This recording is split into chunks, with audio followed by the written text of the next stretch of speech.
Hey, AP students, let's dig into Chapter 18, Russia Unifies and Expands. First word under environment would be the Ural Mountains. The Ural Mountains are basically known as a mountain range that separates Europe from Asia.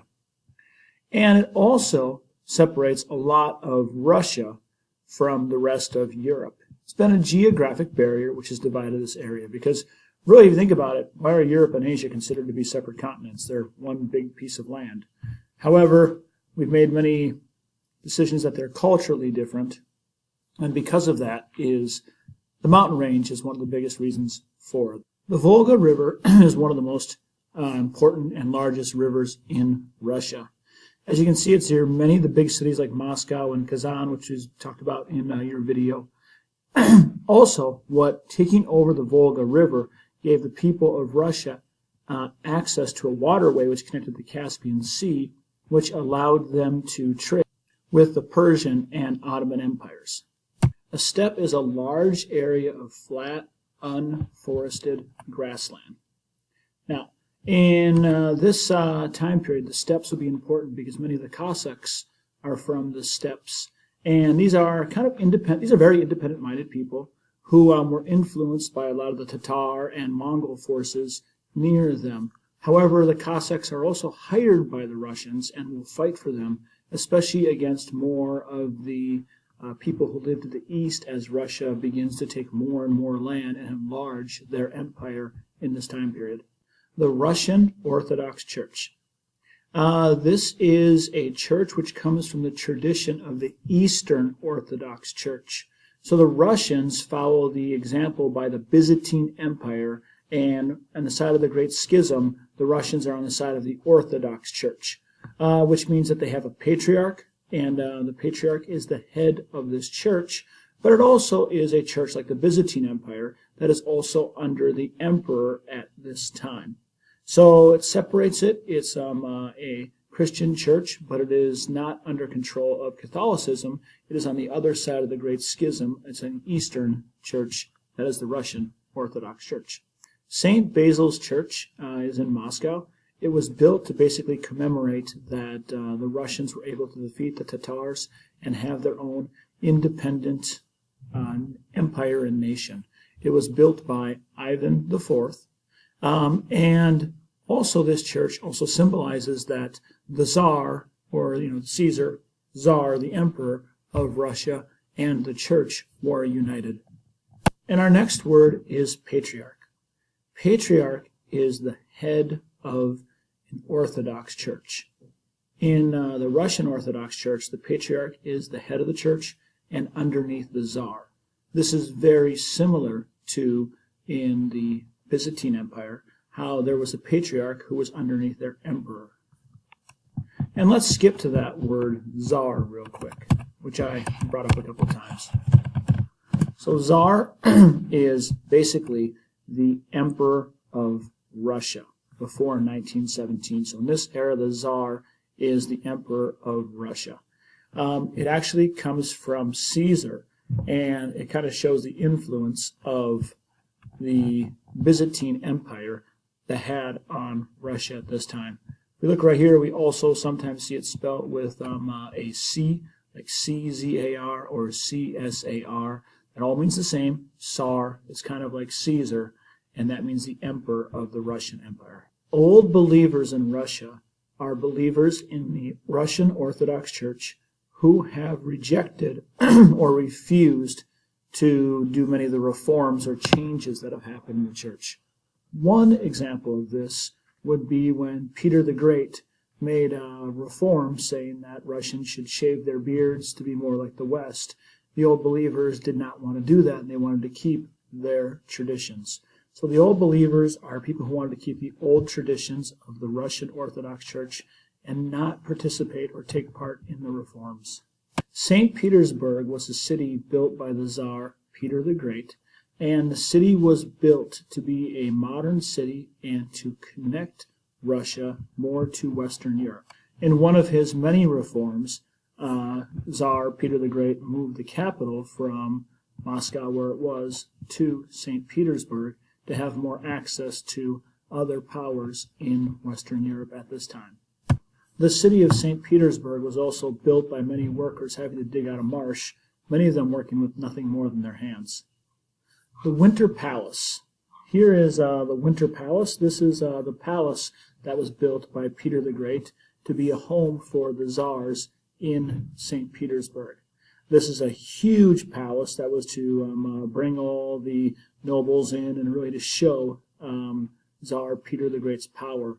It can be very well compared to Versailles at France that was built by Louis XIV. Peter the Great made Russia go through Westernization. Westernization was to make Russia be more like Western Europe at this time. He wanted to do it in the economy with trade.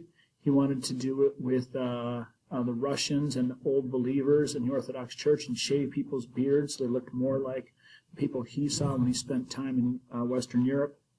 He wanted to modernize the army and military to make it more powerful. So Westernization was a number of steps that Peter the Great took to try to make Russia more like Western Europe, to make Russia more powerful. Slavophilism would be resisting Westernization.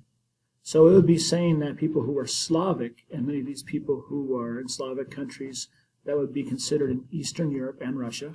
This would include Russia. This would include a lot of places if we get into would be considered the Czech Republic, Slovakia, and a lot of people in Eastern Europe and Russia. And it would be basically saying that these Eastern Europeans and Russians would be resisting Westernization, that they would not want to become more Western. They would want to keep their traditions the way they are.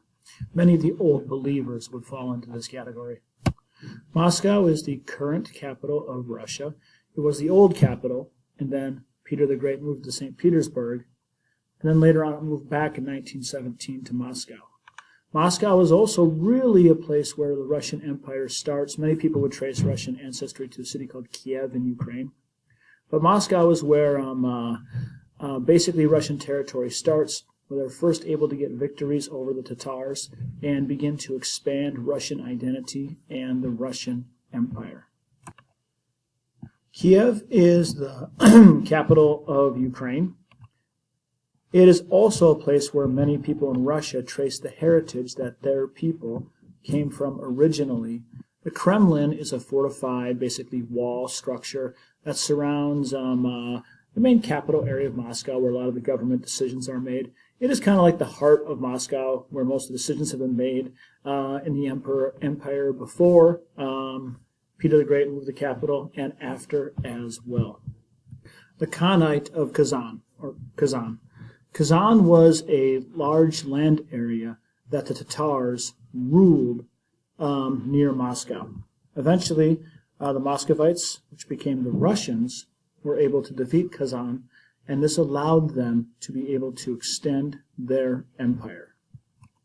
The Cossacks were people from southern Russia and Ukraine who were known for their military skills and their horse riding abilities, who were paid by the Russian government to help move and defeat a lot of people who were in the eastern part of what eventually would become Russian territory. Opachina was a policy that was done by Ivan IV, or Ivan the Terrible. Our years there are between 1565 and 1572. This policy was basically going against Russian aristocrats, Russian nobles, the Boyars, to be able to take land from them and gain more power, more centralized power for Ivan IV or Ivan the Terrible. And this was a way for to consolidate power and for the Tsars to become more powerful in Russia. In many ways, Ivan IV or Ivan the Terrible was an effective leader. He was able to take a lot of land, but he was very much a repressive leader who took a lot from nobles, especially, and the boyars especially. After he died, though, and Ivan IV had a lot of problems. He even killed his own son, who was the heir to his throne, in a fight. So after Ivan IV dies, there's a time of troubles, which is a time period of war and fighting, which happens after the death of Ivan IV and before the Romanov Dynasty begins. The Romanov Dynasty will be a long period of a new family taking over, the Romanovs, who will become the Tsars of Russia. So the time of troubles is this in-between period between Ivan IV and the Romanov family taking power in the Russian Empire. The Zemsky Sobor was a group of leaders, kind of like a parliament, who met in Russia, and they are credited with ending the time of troubles because they picked the Romanov family to become the new rulers in Russia. Just notice I put St. Petersburg on here twice. Total mistake. You don't need to write it again. The Pugachev rebellions were rebellions that happened because Catherine the Great, who was originally born in Germany, became the Tsar of Russia. That she became the overall emperor and ruler of Russia, and it was a rebellion against her. It was put down, and she was able to keep and maintain her power, becoming one of the most well-known and great Tsars of Russia, even known as Catherine the Great. Arkhangelis, or Archangel, was a territory of land that Russia took over and actually allowed them to have trade for cloth and other goods with European countries, such as all the way as far away as England, which is pretty incredible. But it is a very northern port that exists in Russia. Boyars were the old land-owning noble families that existed in Russia. They will definitely lose some power under Peter the Great, and will lose a lot of power under Ivan IV or Ivan the Terrible as well, especially in the Oprachina, when much of their land is taken away. Serfs are agricultural laborers who are bound to work the land under someone who is above them. There were many serfs that existed and worked in Russia during the empire. Many of the boyars would have serfs who would work under them, which was very similar to the feudalism that existed in Western Europe of the previous era. The Pale of Settlement was areas in Western Russia where the Jewish population was allowed to live. And for much of this time period, most of this time period, the Jewish people were not allowed to live outside of this area. So it was limited rights for Jewish people, and they were basically allowed to live into this area at this time. Along with the Pale of Settlement, where Jewish people were limited where they could live and the rights that they had in Russia, this led to a lot of anti-Semitism or racism against Jewish people. And what we'll see in the 1800s is the beginning of pogroms, which are basically organized massacres of an ethnic group, in this case, organized massacres of Jewish people, which is what pogroms are, which existed in Russia, and as we know, will later on exist in Nazi Germany as well. Murs were villages which many peasants or poor people pretty much lived in serfdom all the way up until 1917, which means many Russian people will be living in something close to what Western Europeans would have called feudalism all the way up till about 100 years ago. So it is a sign that for many of the common regular people in Russia before 1917, there was still great poverty for them, and they are very limited in their rights and their movement and where they could go. All right, only one video again this time. Doing pretty good. All right, see you guys later.